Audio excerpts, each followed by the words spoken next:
Hello, Cherries fans, and welcome to this new feature here at the Cherries in all departments, and that's final word with me. So we just cover off everything that happened during the game, and of course we played Chelsea in a nil-nil draw at Dean Court. Some people say it's not a thriller.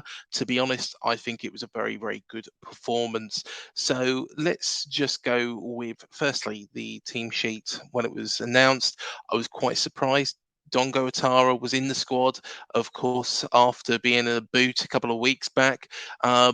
So he looks like he's going to be making a comeback. I don't think he was at his best today, but we'll come to the team sheet. David Brooks, of course, was on the bench. Sydney Estera was also benched as well. We also had Lloyd Kelly back in the side. Senesi had been dropped to the bench.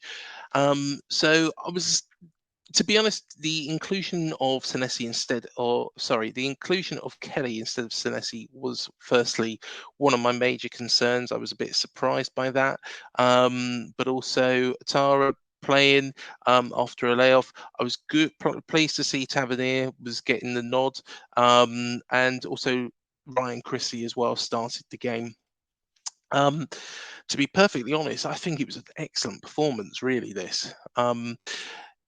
We threatened Chelsea. I think we were much the better side. We created things. We held the ball. I think.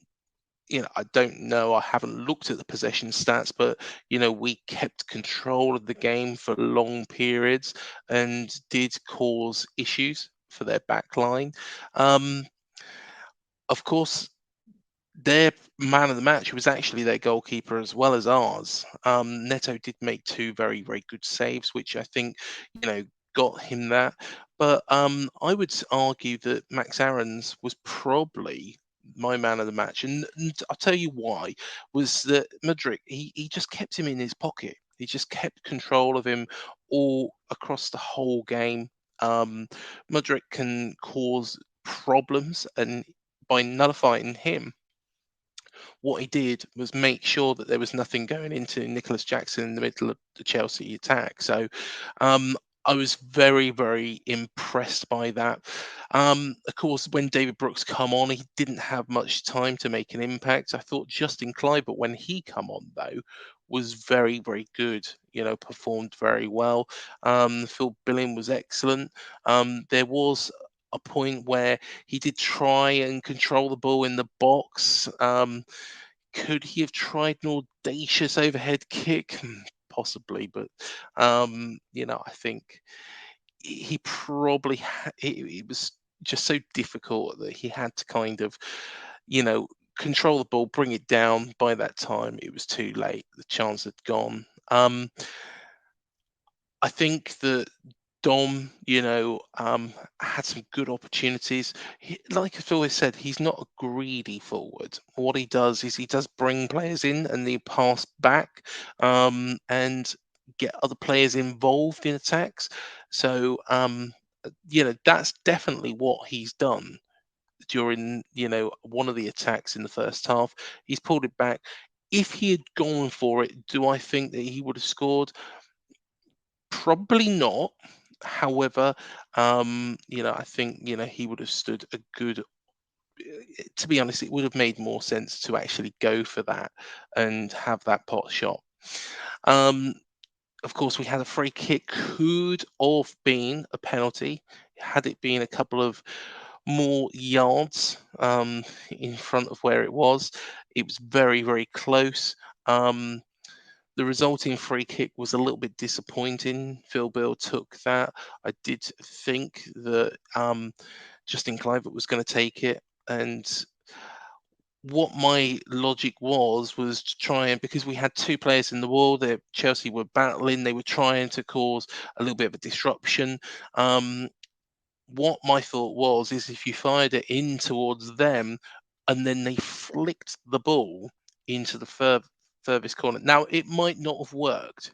I'm not saying it would have worked, but you know, by doing that, the goalkeeper for Chelsea, who was very, very good, would have probably been beaten. Um, but all in all, I think it was a very, very positive performance. There was not one player. Dongo, I think, struggled a little bit with his last final delivery, but there wasn't one player that you could turn around and say let the side down. I think every single player played their part. Every player really contributed. Um, I think like I say, Lloyd Kelly was excellent where he was playing. Um, and I think he's back to his best. You can now see why Newcastle and Spurs were both in for him. Of course, Eddie Howe's not going to try and bring him back if he thought he was useless. And Postecoglou, who has, really surprised me, to be perfectly honest. I thought because he was up at Celtic and Scottish League, and it's not particularly very strong. And when he was in, and I didn't see many to be fair, but when he was doing like press conferences, I thought, I don't know who this guy is. I don't really think that what he's doing is, anything groundbreaking. And, if he managed in a proper league, I think he'd probably be found out. Um, of course, he hasn't. I digress, but he's done a very good job, and my whole opinion of him, I'll admit that I was wrong, and I think my whole opinion of him has changed. But I think as a side, we did very, very well. There was a spell where we was on the back foot, of course, when Neto made those excellent saves. That cross, and I think it was Jackson, if I'm right in thinking. If there was a little bit more power on it, I think it would have caused a bit more trouble. But Neto made it look so easy. But it was down low to his left hand side. And I think, on another day, he probably would have scored that. It wouldn't have been, a great goal. It wouldn't have been a great goal at all. But, at the same time, I think what he did was he put the ball into a difficult position for Neto. So yes, overall very pleased. Mention as well to Lewis Cook. Sorry, I keep going back to mention other players, but Lewis Cook did very, very well, and I think when Tyler Adams is fit, he's going to fit into that role of what Jefferson Lerma used to do. This wasn't the right game for Joe Rothwell. I did think why was Joe Rothwell not playing. I think Iriola got it spot on. That's why he's a manager and I'm not. And Rothwell he's a player that's very, very good with the ball. His distribution is excellent. He's not so much a tough tackler. He can do a little bit of it, but that's not his primary strength. Lewis Cook can do that, and he does get himself in very, very involved. And it was a battle for him, playing that role. Again, do I think that's his strongest? No, probably not. But I think overall, I think he did what he needed to do, and I was very, very impressed with what Lewis Cook did today. Tyler Adams, when he does come back from injury, and there is rumours that that might even be after Christmas, which is stupid to be perfectly honest. I can't imagine that, but that is rumours for you. Who knows if those are right. But I think that he did a very, very good job, effectively in that Lerma position. Um, yeah, excellent performance. Excellent performance. Can't doubt any player on that pitch today. Zavania was excellent in defence. Um, Kirkes went forward. I think sometimes he was a little bit rash with, of course, the challenge that got him the booking. And as was, to be fair, Max Aarons was a little bit as well. At first I thought, he won the ball. On watching it back, he didn't win the ball. He did take the man first, but I think that was really his only fault. So my man of match was definitely Max Aarons for the game. Neto easily a second, clear second. I think those two in particular. Neto really made sure that we kept a clean sheet, but Max Aarons had MUDRYK in his pocket, and that would have been where Chelsea's danger come from. I feel. So yeah, Max Aaron's definitely my man of the match. But I can fully understand why Neto was given the man of the match by the club, and I've got no complaints about that at all. Um, we go on to Brighton then away, and of course we'll do our previews and we'll do our build up to that game as well on this channel. So make sure you like, subscribe, hit the bell, do all that sort of stuff as well. But I think the Brighton game will be very interesting. Brighton have started very, very well, and will pose different issues to what Chelsea have today. Um, of course, Brighton, were outstanding against Manchester United the other day, and they fully deserved their win. Um, this it's always a difficult place to go, the Amex. When well, to be honest, when Brighton weren't this good, but now they are. It's even more tough. It's going to be intimidating. It's going to be an interesting game, and I think but we can get something there. Playing like we have today, we can get something, and fingers crossed we can do that. Like I say, we need to build on this. The performance was very good. The only thing I would say, and this is my major concern, is firstly, leaders on the pitch. I think as a leader, and at this moment in time, apart from Adam Smith, and Adam Smith, I don't think he's going to play, very much at all this season, unfortunately for him. But I think, Neto is really our only leader. You can understand why he is the captain. Lloyd Kelly had the role, of course, but I don't think he really possesses the same it's the same, atmosphere on the pitch. You need to be quite commanding. And I think, Lloyd Kelly is a good player. And this isn't, saying about leaders isn't knocking players at all. What this is saying that a player, doesn't really shout about Phil Bill, for example. You can't put Phil Bill as a captain because Phil Bill is a very shy individual, and therefore won't shout about on the pitch and won't put himself about and you know in that way you know on of course with the ball at his feet is excellent, but he won't shout and say, look, that's my ball, what are you doing with that? Really commanding the rest of the team. Neto does that. I can't think of any other players apart from Adam Smith that does. Maybe you guys will, and by all means, throw it in there. Maybe Kirkes is somebody for the future who will be able to do that, but they're all very young. They're all very young, and that is the difference. Some people have said to me, Solanke, I can't see that. I don't think Solanke really shouts. He's one of those players that will bring players into the game. He's not greedy at all. He won't tell players what to do, it feels. He's one of the team, and it's great. We've got that, but I think we need some leaders to emerge. And we had that back when we was first promoted in the likes of Harry Arter, Steve Cook, Simon Francis, Arter Boruc, all those sort of players. They were all leaders. We haven't really got that at the moment. I think we've just got Neto. I don't think Chelsea have, to be perfectly honest. All they've got is Thiago Silva. Let's be fair, they used to have some real leaders in Viali, Zola, they had Leboeuf, they had John Terry, Ashley Cole. They had some real leaders, but I don't think they have either, really.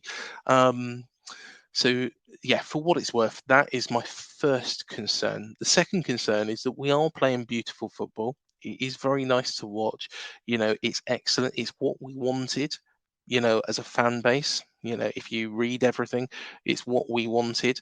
Gary O'Neill probably didn't play as nice a football. He probably tries to get results by playing a bit dirty. Sometimes it plays nice, but sometimes we'll go into that defensive mode, which I think he probably did a little bit for Wolves against Liverpool yesterday.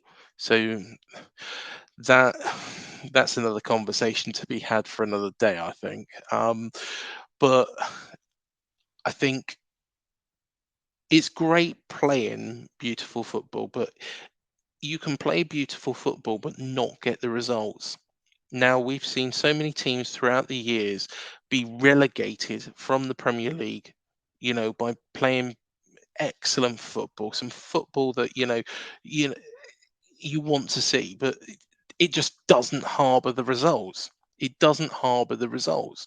Look at when Portsmouth were relegated. Okay, there was a lot more to it, but they played beautiful football. But then again, we've seen teams who have been grotty survive. Burnley under Sean Dyche, he did it for years. He kept them up year on year on year on year on year.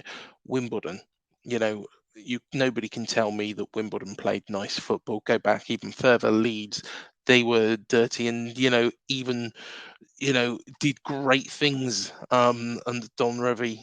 Even though you could say, ugh, it was horrible football. Of course, it was a bit before my time, but I've seen the videos. And then things changed at Leeds. They had a manager who was excellent and played the beautiful football, and it kind of didn't work. So yeah, I think personally that is my view. We need to get results on the board. We've got two games coming up which are difficult. Brighton away, Arsenal at home, but then we go into that run. We need to be in prime position to get as many points as possible out of those three games. To be honest, I would hope that we can get maximum out of them, which of course is Everton away from home, and then we've got Wolves and then Burnley. And I would hope, considering Burnley don't really look the greatest, they they won the championship at Canter, but that means nothing now. Wolves a little bit disarray, played very, very well for half an hour yesterday against Liverpool. Gary changed things and it kind of went off the boil. There we are. I've said it now. Yeah, I wasn't very impressed by some of his substitutions. Um, and Everton are Everton, really. I can't really say any more than that. Everybody knows Everton are an amazing club. It's a club I really do like, but at the same time, it's a club that aren't good enough at this moment in time, and we should be expecting 3 points from. So let us know what you think on this. We need, I think we need to start getting, you know, a return, as much as possible from these matches. 3 points, 5 games. It's been a tough start, and we shouldn't beat ourselves up about it. But if we don't get a decent return from those three games, Everton, Wolves, and Burnley, the concerns will raise. I think people's opinions of Iriola will start to wane a little bit. And hopefully that won't happen. I'm hoping that we'll be fine, and it won't come to that. But those three games are the big ones. Let us know what you think about my review. Let us know your review in the comments. It can be as long or short as you want. Do rate the players as well who played on the pitch. And we shall see you in the next final word. Thank you for joining us.